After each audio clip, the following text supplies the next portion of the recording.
નમસ્તે. ધોરણ 12 રસાયણ વિજ્ઞાનના ભાગ 2ના પ્રકરણ 13. અત્યારે આપણે ઓર્ગેનિક કેમેસ્ટ્રીના જુદા જુદા પ્રકરણનો અભ્યાસ કરી રહ્યા છીએ, જેમાં આપણે પ્રકરણ 10 હેલો આલ્કેન, પ્રકરણ 11 આલ્કોહોલ ફિનોલ ઇથર, પ્રકરણ 12 આલ્ડીહાઇડ કીટોન અને કાર્બોક્સિલિક એસિડનો અભ્યાસ કર્યો. હવે આપણે પ્રકરણ 13 એમાઇન સંયોજનોનો અભ્યાસ કરીએ. એમાઇન સંયોજનો કોને કહેશું? દાખલા તરીકે મેં એમોનિયા લીધો છે, NH3. એમોનિયામાં તમે જોશો તો નાઇટ્રોજન સાથે 3 હાઇડ્રોજન જોડાયેલા છે.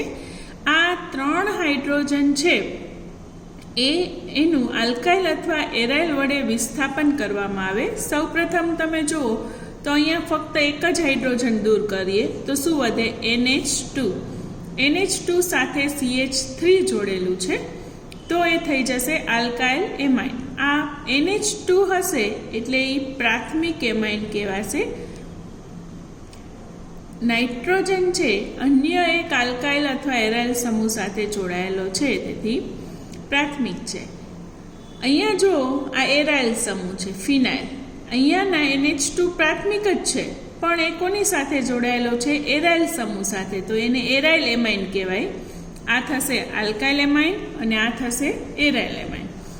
એવી જ રીતે આ એક આલ્કાઇલ હતું આગળ, હવે 2 આલ્કાઇલ સમૂહ NH, આ દ્વિતીયક એમાઇન થશે અને આ તૃતીયક. નાઇટ્રોજન અન્ય 3 કાર્બન સાથે જોડાયેલો છે એટલે એ થશે તૃતીયક એમાઇન. એમોનિયાની જેમ જ એમાઇન સંયોજનો નાઇટ્રોજન પરમાણુ ત્રિસંયોજક છે અને હા, ખાસ યાદ રાખવાનું, અબંધકારક ઇલેક્ટ્રોન યુગ્મ ધરાવે છે. એમાઇન સંયોજનોમાં નાઇટ્રોજનની કક્ષક sp3 સંકૃત જ છે. એની ભૌમિતિક આકાર જેમ એમોનિયાનો છે એમ પિરામિડલ છે. એમાઇન સંયોજનો સંગઠનના આધારે નાઇટ્રોજન પરમાણુ sp3 સંકૃત છે. આ જે નાઇટ્રોજન છે એ sp3 સંકરણ ધરાવે છે. દરેક કક્ષક કાર્બન અથવા હાઇડ્રોજનની કક્ષક સાથે સંમિશ્રણ થાય અને sp3 ધરાવે છે. બધા જ એમાઇન સંયોજનો નાઇટ્રોજન પરમાણુની ચોથી કક્ષક એટલે અબંધકારક ઇલેક્ટ્રોન યુગ્મ ધરાવે છે. અબંધકારક ઇલેક્ટ્રોન યુગ્મને કારણે બંધકોણ 109.5 સમચતુષ્ફલકીય બંધકોણ કરતાં નાનો હોય છે. દાખલા તરીકે ટ્રાયમિથાઇલ એમાઇન છે, ટ્રાયમિથાઇલ એમાઇનના કિસ્સામાં બંધકોણ 108 ડિગ્રી હોય છે. હવે આપણે એમાઇન સંયોજનોનું નામકરણ જોઈએ. સૌપ્રથમ આપણે પ્રાથમિક એમાઇનનું IUPAC નામકરણ જોઈએ. સામાન્ય નામમાં આલ્કાઇલ એમાઇન લખાય અને IUPAC નામકરણમાં આલ્કેનામાઇન. જેટલા કાર્બનવાળો આલ્કેન હોય એમાં એમાઇન લગાડી દેવામાં આવે છે. દાખલા તરીકે પ્રાથમિક એમાઇનનું સામાન્ય નામ રાખવું હોય તો આ CH3 એટલે કયો alkyl? Methyl, methyl amine. CH3CH2 એટલે કયો alkyl? Ethyl, ethyl amine. CH3CH2CH2 3 carbon તો પ્રોપાઇલ એમાઇન. આ નોર્મલ પ્રોપાઇલ છે, ત્રણેય કાર્બન એક લાઇનમાં, પણ જો આઇસોલેટેડ થયેલા હોય આમ પણ દર્શાવવામાં આવે છે આને આઇસોપ્રોપાઇલ એમાઇન. ચાલો આના જ આપણે IUPAC નામકરણ જોઈએ. આલ્કેનામાઇન એટલે મિથેનામાઇન, ઇથેનામાઇન, પ્રોપેનામાઇન. પ્રોપેન 1 એમાઇન થશે અને આ પ્રોપેન 2 બીજા કાર્બન ઉપર છે ને એટલે પ્રોપેન 2 એમાઇન થશે.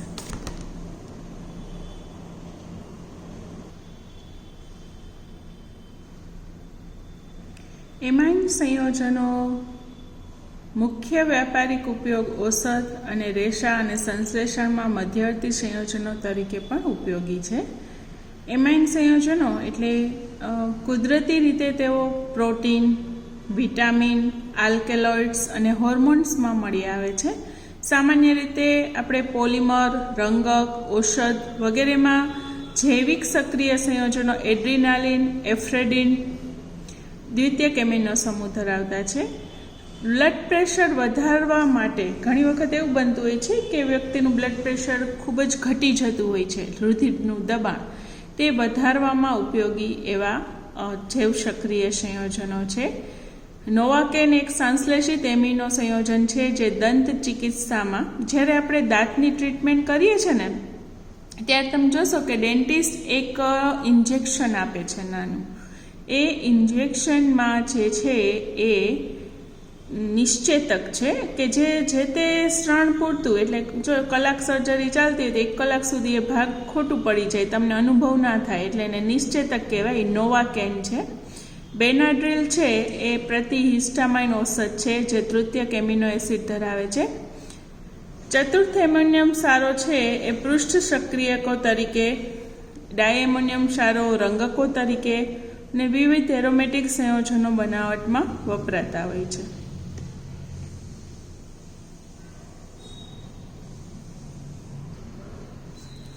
એમાઇન સંયોજનોનો જે બંધકોણ છે આમ જોઈએ તો સમચતુષ્ફલકીય હોય તો એનો બંધકોણ એ રીતે હોવો જોઈએ 109.5, પણ એ નાનો બને છે કારણ કે નાઇટ્રોજન પાસે અબંધકારક ઇલેક્ટ્રોન યુગ્મ છે, જે આપણે જોયું.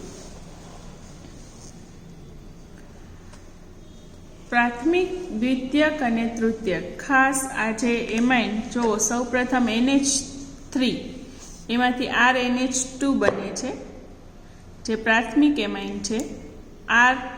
RDEX NH દ્વિતીયક એમાઇન અને RDEX તૃતીયક એમાઇન છે. સામાન્ય આપણે નામકરણનો ચાર્ટ શરૂ કરીએ.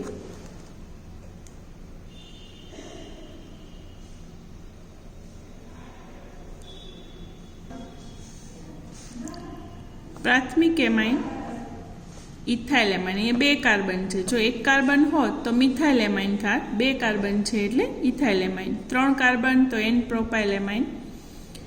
આઇસોપ્રોપાઇલ, બંને ગ્રુપ આઇસોલેટેડ છે. પછી એક છે મિથાઇલ છે અને બીજો ઇથાઇલ છે. હવે આલ્ફાબેટિક પ્રમાણે કયો અક્ષર પહેલા આવે તો E પહેલા આવે ને ABCDમાં, એટલે નામકરણમાં ઇથાઇલ મિથાઇલ એમાઇન એવું વાપરેલું છે.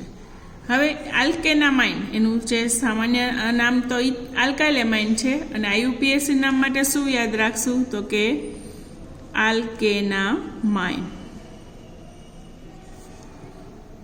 CONH2 હોય ને તો એમાઇડ કહેવાય અને NH2 હોય ને તો એમાઇન કહેવાય, એટલે આલ્કેનામાઇન. બરાબર. હવે જેટલા કાર્બનવાળો આલ્કેન હોય એના એમાઇન લખી લેવાના. દાખલા તરીકે અહીંયા 2 કાર્બન છે તો ઇથેનામાઇન, અહીંયા 3 છે તો પ્રોપેન, પણ ક્યાં સ્થાન ઉપર? પહેલા જ કાર્બન ઉપર છે એટલે પ્રોપેન 1 એમાઇન. અહીંયા જુઓ તો બીજા કાર્બન ઉપર છે એમાઇન, પ્રોપેન 2 એમાઇન. અહીંયા જુઓ N કાર્બન ઉપર ખાસ કરીને તમે જોશો કે આ મુખ્ય સંયોજન શું છે તો આ છે CH3CH2NH. એના એક Hનું વિસ્થાપન કરીને આ સંયોજન બનાવેલું છે, એટલે N મિથાઇલ ઇથેનામાઇન NN. આ જો તો NN ડાયમિથાઇલ મિથેનામાઇન. હવે મુખ્ય સંયોજન જે છે ને એ ખાસ જોવાનું છે આપણે. જો હું દોરીને બતાવું તમને, CH3CH2NH2 હોય ને,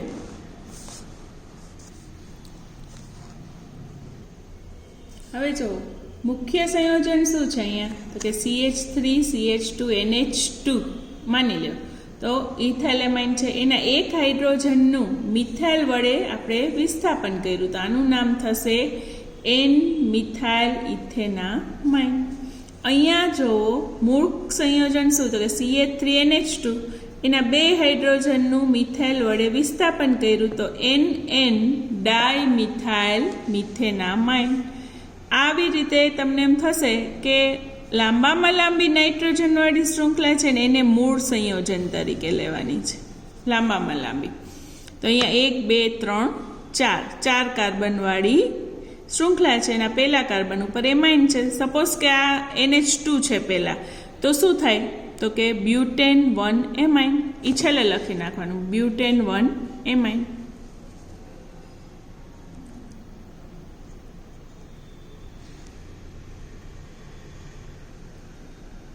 આ બ્યુટેન 1 એમાઇન છે એમાં તમારે એક વખત જો એન ઉપર હાઇડ્રોજન ઇથાઇલ વડે, બીજી વખત પણ ઇથાઇલ વડે NN ડાય ઇથાઇલ બ્યુટેન 1 એમાઇન થશે.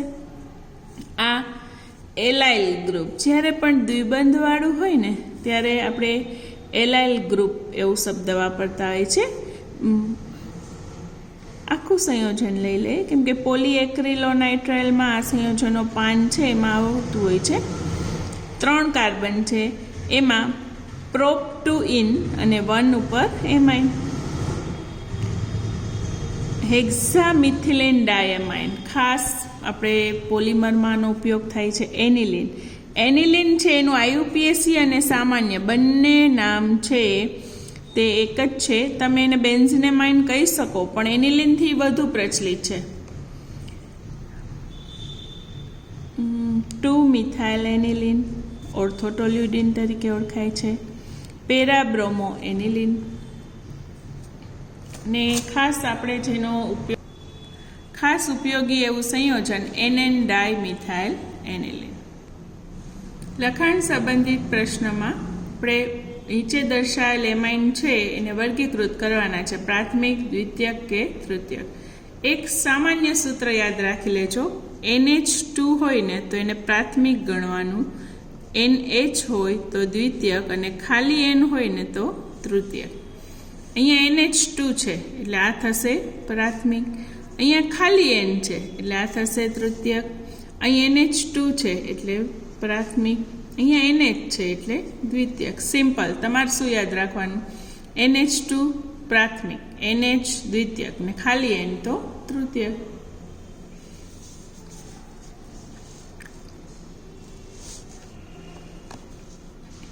બીજો લખાણ સંબંધિત પ્રશ્ન છે, આણ્વીય સૂત્ર C4H11 N વાળા જુદા જુદા સમઘટકીય એમાઇન સંયોજનોના બંધારણ, બધાના IUPAC નામ અને કયા પ્રકારની સમઘટકતા પ્રદર્શિત કરે છે એ આપણે જોઈએ. હવે આણ્વીય સૂત્ર શું આપેલું છે? તો કે C4H11N. C4H11N 4 કાર્બન ને લાઇનમાં ગોઠવી દઈએ. NH2 પણ એની સાથે, બ્યુટેન 1 એમાઇન. અહીં NH2 છે એટલે પ્રાથમિક થશે. પછી 3 લાઇનમાં એક નીચે તો કે 2-મિથાઇલ પ્રોપેન 1 એમાઇન. અહીંયા પણ NH2 છે એટલે થશે પ્રાથમિક એમાઇન. પછી શું કરવાનું કે 3 કાર્બન લાઇનમાં પણ અહીંયા જે આ કાર્બન છે એ આ બીજા ઉપર મૂક્યો તો એને બદલે આગળ ગોઠવી દઈએ તો બ્યુટેન 2 એમાઇન. પછી 2-મિથાઇલ પ્રોપેન 2 એમાઇન. એવી જ રીતે ઇથાઇલ પણ મૂકી શકશું. એના માટે કુલ સમઘટકતા એટલે શું? તો કે કુલ કાર્બન છે ને, આપણે 11મા ધોરણમાં બંધારણીય સમઘટકતા અને બધી સમઘટકતાનો અભ્યાસ કરેલો, એટલે કુલ કાર્બન એટલા જળવાઈ રહેવા જોઈએ. તો એટલા કાર્બનને તમે કઈ કઈ અલગ રીતે ગોઠવી શકો એનું મૂલ્ય થશે. હજી એક થશે C2H5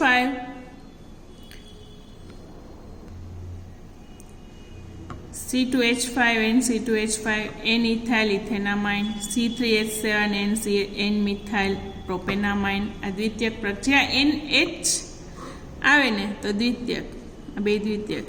NH2 આવે ને તો પ્રાથમિક.